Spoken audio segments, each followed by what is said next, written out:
सोनू और मोनू दो सगे भाई थे, मगर दोनों में काफी अंतर था। जहाँ सोनू गोरा और चालाक था, वहीं मोनू एकदम काला कलौटा और भोला भाला था। क्या मोनू, थोड़ा नहा कर तो घुमा करो, थोड़ा सा गोरा हो जाओगे। और सोनू की बीवी उससे भी ज्यादा चालाक थी। उसने सोनू के कान भर भर के मोनू के हिस्से की जमीन भी हड़प ली। सोनू ने खुद का 2 मंजिल का घर बनवा लिया। भोला भाला मोनू अपनी बीवी के साथ उस झोपड़े में ही खुश रहने की कोशिश करने लगा, पर उसकी बीवी उसे खुश नहीं रहने देती।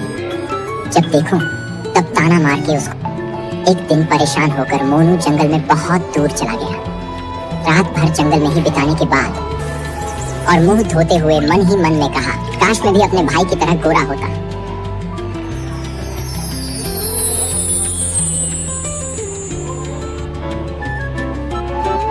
लगता है सबको पता चल गया कि मैं रात भर जंगल में था, इसीलिए मुझे ऐसे देख रही है। अरे, ये तुम्हारे चेहरे पर क्या हुआ है? क्या हुआ मेरे चेहरे को? मैं रात भर सोया नहीं, इसीलिए कुछ हुआ होगा। अरे कुछ नहीं, क्या बहुत कुछ हुआ है आपको।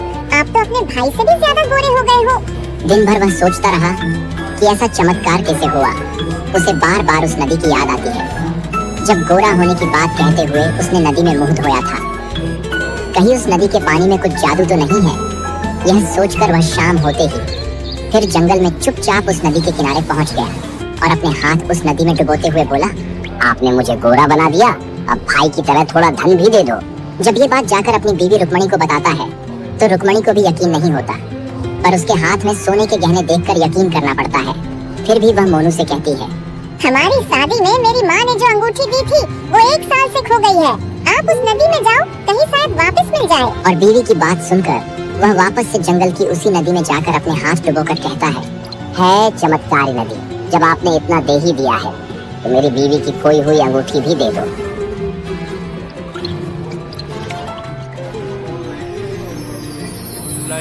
ये कैसा चमत्कार है? क्या ये जादुई नदी आपका चमत्कार है?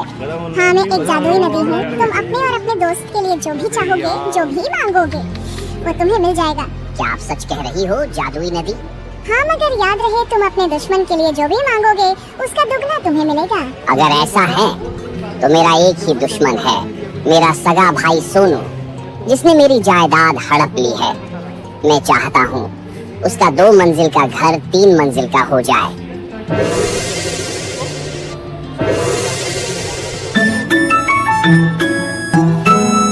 इतनी बड़ी उपलब्धि, ये इतना गोरा रंग, इतना बड़ा मकान, ये इसके पास आया कहाँ से? भोला मोनू उस जादुई नदी के सहारे मजबूर लोगों की सेवा करने में लग जाता है। वह उस जादुई नदी के बारे में किसी को कुछ नहीं बताता, पर किसी को किसी भी चीज की जरूरत हो तो वो जादुई नदी के किनारे जाकर पानी में अपने हाथ डुबोकर कोई भी चीज मांग लेता और वो चीज उसे मिल जाती। यहाँ तक कि उनके गांव के जमींदार का बच्चा एक दिन खो गया। उसे कभी ना पूछने वाला जमींदार भी दौड़ा दौड़ा उसके पास आया। मोनू ने उसे दूसरे दिन आने को बोला और रात को चुपके से उस जादुई नदी किनारे पहुंच गया और पानी में हाथ डालकर उसने कहा, हे जादुई नदी, आज तक जमींदार ने मेरी कभी भी इज्जत नहीं की, पर उनका बेटा खो गया है। बेचारा बहुत परेशान है, उनका बेटा मिला दो। गांव के जमींदार का बेटा मिलने के बाद तो मोनू की ख्याति चारों तरफ फैल जाती है। एक दिन गांव के किसान का बछड़ा खो जाता है।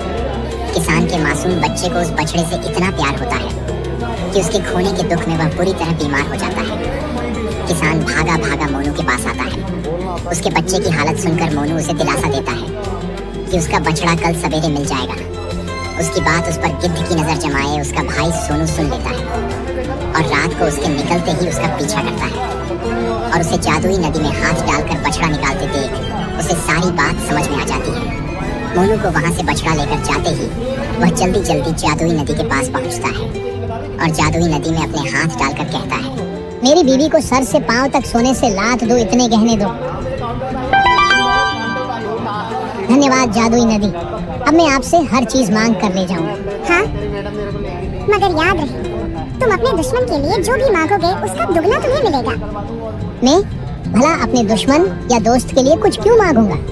मैं तो पूरी जिंदगी भर अपने लिए ही मांगूंगा। और घर पहुंचने पर जब बीवी उसके हाथ में इतने गहने देखती है और उसकी बात सुनती है तो लालची बीवी का खुशी का ठिकाना नहीं रहता। कोई हमें टक्कर भी नहीं दे पाएगा। क्यों नहीं दे पाएगा मोनू है ना, वो भी तो जब तब जादुई नदी किनारे पहुंच जाता है। तो कुछ ऐसा करो कि आज के बाद उस जादुई नदी के किनारे पहुँचे ही ना। क्या करूं तुम ही बताओ। तुम्हारे कहने पर ही धोखा देकर अपने भाई से जमीन हड़प ली थी मैंने। उसे अपाहिज कर दो, अधमरा कर दो, ताकि वो उस जादुई नदी तक जा ही न पाए। और अपने हाथ डुबोते हुए कहता है, हे जादुई नदी, मेरी पत्नी के लिए 7 रंग की साड़ियाँ दो। हे जादुई नदी, सिर्फ और सिर्फ मैं ही आपके पास आऊं और कोई नहीं। इसके लिए मेरे दुश्मन मेरे भाई मोनू को अर्धमरा कर दो, कभी आएगा ही नहीं। तुमने बहुत बड़ी गलती कर दी सोनू। मैंने पहले ही तुम्हें कहा था, तुम अपने दुश्मन के लिए जो भी मांगोगे उसका दुगना तुम्हें मिलेगा।